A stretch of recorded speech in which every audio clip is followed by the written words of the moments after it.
بڑھیا رمضان ہو، بڑھیا رمضان، صرف نماز پڑھ لینا، صرف روزہ رکھ لینا، صرف افطاری کر لینا کافی نہیں بھائی. رمضان کو رمضان کی شان میں گزاریں جیسے اللہ کے نبی نے بتایا. فرائض کا اہتمام ہو، نوافل کی کثرت ہو، دعائیں ہوں، استغفار ہو، سب سے بڑھ کر اخلاق کو اللہ معاف فرمائے. ایک حج کے موقع پہ جھگڑے بہت دیکھتے ہیں، دوسرے روزے کے حالت میں بہت جھگڑے دیکھتے ہیں.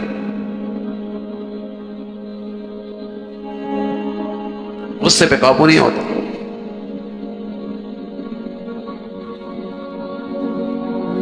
رسول اللہ صلی اللہ علیہ وسلم فرمایا کرتے تھے کہ یہ روزہ ڈھال ہے اس سے شیطان سے، لیکن کب تک؟ جب تک کہ اس روزے کو پھاڑ نہ دے. جب یہ روزہ کے اندر کسی گناہ کا حصہ ہو جائے گا پھر شیطان اس پہ قابو پا لے گا.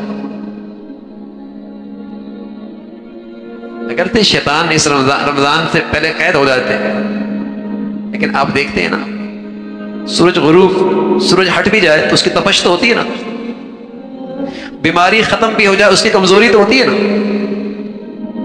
بیماری ختم بھی ہو جائے تو اس کی کمزوری تو ہوتی ہے نا. شیطان ہٹ بھی جائے، اتنے عرصے اس سے دوستی لگائی، یاری لگائی، بیٹھے، صحبت اختیار کی، تو اس کے اثرات تو ہوتے ہیں نا.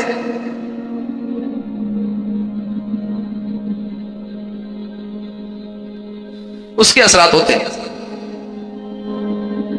تو روزہ بڑھیا ہو، بڑھیا روزہ ہو، بڑھیا رمضان گزرے.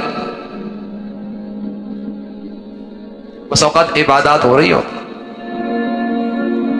عبادات ہو رہی ہوتی، لیکن آنکھ کا گناہ بھی ہو رہا ہوتا ہے، زبان کا گناہ بھی ہو رہا ہوتا ہے، کان کا گناہ بھی ہو رہا ہوتا ہے. ارے میرے عزیزو، اللہ کے نبی صلی اللہ علیہ وسلم نے فرمایا یہ روزے دار تو ایسا ہے جسے سوائے بھوک کے اور کچھ حاصل نہیں ہو. تراویح بھی پڑھ لی، رات کو تہجد بھی اٹھ کے پڑھ لیے، سحری کی عبادت بھی ہو گئی، لیکن کسی کی غیبت بھی کر لی. فرمایا اس کی رات کا قیام تو ایسا ہوا سوائے بیدار رہنے کے اسے اور کچھ حاصل نہیں ہوا. یہ تو روزہ نہیں ہوا. روزہ ہو ایسا ہو کہ آنکھ کی بھی حفاظت ہو نا، آنکھ کی بھی حفاظت ہو، زبان کی بھی حفاظت ہو. اس آنکھ سے کوئی چیز حرام نہ دیکھے، کوئی چیز ناجائز نہ دیکھے، کسی غیر محرم کو نہ دیکھے، کسی ایسے منظر کو نہ دیکھے جس کا دیکھنا حرام ہے، جو اللہ سے دور کر دے. میرے عزیزو، رمضان میں تو حلال بھی منع ہوتی، حلال سے رک رہا ہے، حرام پھر بھی کر رہا ہے. یہ کیسا روزہ ہے؟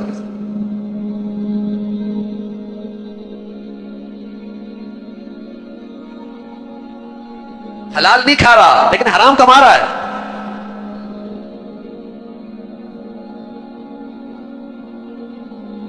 ازواجی رشتے سے، ازواجی تعلق سے دور ہے، حلال ہے، روزی کی وجہ سے دور ہے، لیکن ان آنکھوں سے پھر حرام دیکھ رہا.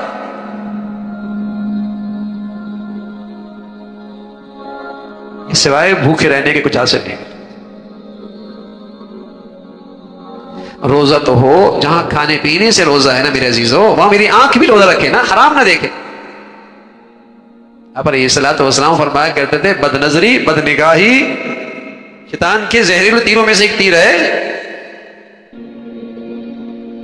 سب کچھ ضائع ہو جاتا ہے. ساری محنت، سارا مجاہدہ، ایک بد نظری سے سارا نور زائل ہو جاتا ہے. تو میرے عزیزو ایسا ہوتا ہے بس اوقات 30 سال سے رمضان آئے روزے رکھے، 40 سال سے رمضان آئے روزے رکھے. اللہ معاف فرمائے، جو گناہ زندگی میں چل رہے ہیں وہ چل ہی رہے، ورنہ روزوں سے تو آدمی اللہ کا ولی بن جاتا ہے.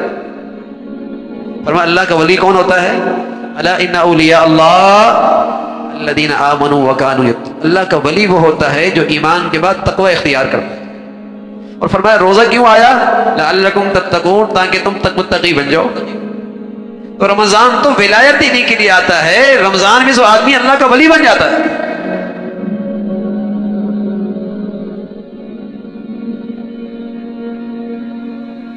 اللہ کا ولی ہو جاتا ہے۔ لیکن رمضان میں جہاں عبادات کی کثرت ہو، فرائض کا اہتمام ہو، نوافل کا اہتمام ہو، تلاوت کی کثرت ہو، دعاؤں کا بہت خوب اہتمام ہو، وہاں پرہیزگاری بھی ہو، وہاں نظروں کی حفاظت، اور اب بڑا مجاہدہ ہے نظروں کی حفاظت، موبائل ہاتھ میں ہے، اللہ حفاظت فرمائے، مردوں کے ہاتھوں میں بھی ہے، عورتوں کے ہاتھوں میں بھی، اور ایسی بد نظری کا رواج ہے کہ اس پہ توبہ بھی نہیں ہوتی، اس کی برائی بھی دل سے نکل گئی ہے۔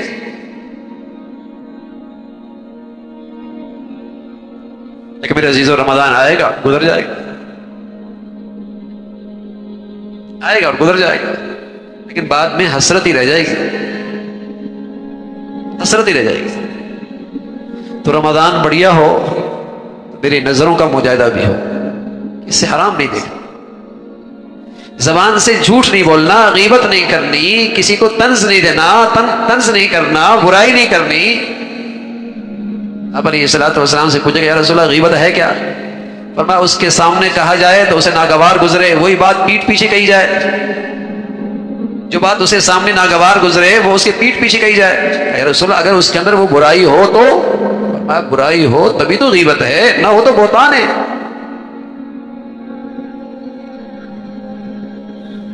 اب روزے میں ہے، پانی نہیں پی رہا، کھانا نہیں کھا رہا، حلال گوشت نہیں کھا رہا، حلال سبزیاں نہیں کھا رہا، لیکن اس روزے کی حالت میں مردار کا گوشت کھا رہا ہے، غیبت کر، مردار کا گوشت کھا رہا ہے، غیبت کر، روزے میں جھوٹ بول رہا، اور اس جھوٹ کی ایسی بدبو ہے، ایسی بدبو ہے، اللہ کے نبی صلی اللہ علیہ وسلم فرمایا کرتے تھے رحمت کا فرشتہ اس سے میل و میل دور بھاگ جاتا اس بدبو کی وجہ سے۔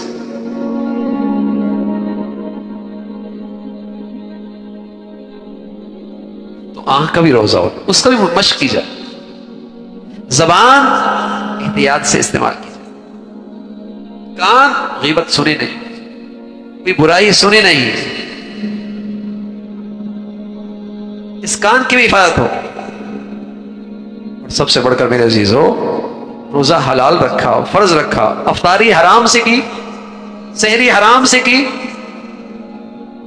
پیٹ کی بھی حفاظت ہو، منہ کی بھی حفاظت ہو، کہ یہاں حرام اور مشتبہ لقمہ نہیں آنا چاہیے،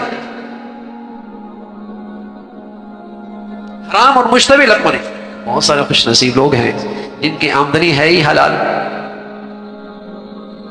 الحمدللہ، لیکن کچھ ایسے ہیں جن کی آمدنی حلال نہیں ہو، تو رمضان میں وہ کوشش کر لیں حلال کا کہیں سے اہتمام کریں، حلال سے اہتمام کریں، اس لیے کہ حرام سے افطاری کی، حرام سے سحری کی تو سوائے رمضان میں بھوکے رہنے کے کچھ حاصل نہیں ہوتا۔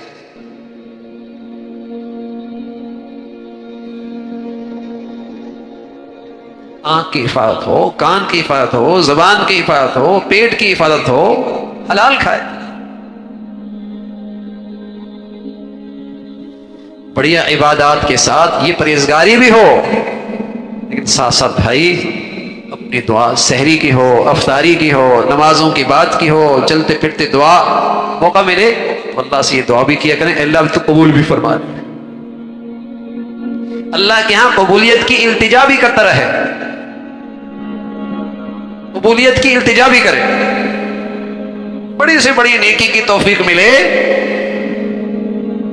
تو بندگی کی شان یہ ہے کہ اللہ سے قبولیت کا اصرار کرے، اللہ قبول فرما، عبادت کے بعد اللہ کے سامنے عاجزی دکھائے، یہ اللہ کو بڑا پسند ہے، یہ اللہ کو بڑا پسند ہے۔ لیکن ابراہیم علیہ السلام نے بیت اللہ بنایا، کتنی عظیم شان عبادت، کیسی عظیم شان عمارت، بیٹا ساتھ ہے، خود ساتھ لگے، اور جب عمارت مکمل ہو گئی تو کیا کہتے ہیں ربنا تقبل منا انک انت السمیع العلیم، اللہ قبول بھی فرما، اللہ قبول بھی فرما۔ تو ہر عبادت کی آخر کا ادب یہ ہے کہ اپنی طرف سے عبادت بڑی شان سے کریں، بڑے اہتمام سے کریں۔ حکیم علامہ تھانوی رحمۃ اللہ علیہ کی خدمت میں ایک شخص آیا، نماز کا حق ادا نہیں کر پاتا، حق ادا نہیں کر پاتا، فرمانے کہ بھائی اس بادشاہوں کے بادشاہ کا عبادت کا کون حق ادا کر سکتا، بس ہم کوشش کرتے رہیں اور اس سے کہیں اللہ تو قبول فرما دے۔ بس بھکاری بنے، محتاج بنے، اس سے فریاد کرے، اے اللہ قبول فرما لے، بس ہم سے جیسا بن پایا یہ عبادت کو تحفہ آپ کے دربار میں بھیج دیا. تو قبولیت کی دعا کریں، سحری میں، تہجد میں، افطاری میں قبولیت کی گھڑیاں ہیں.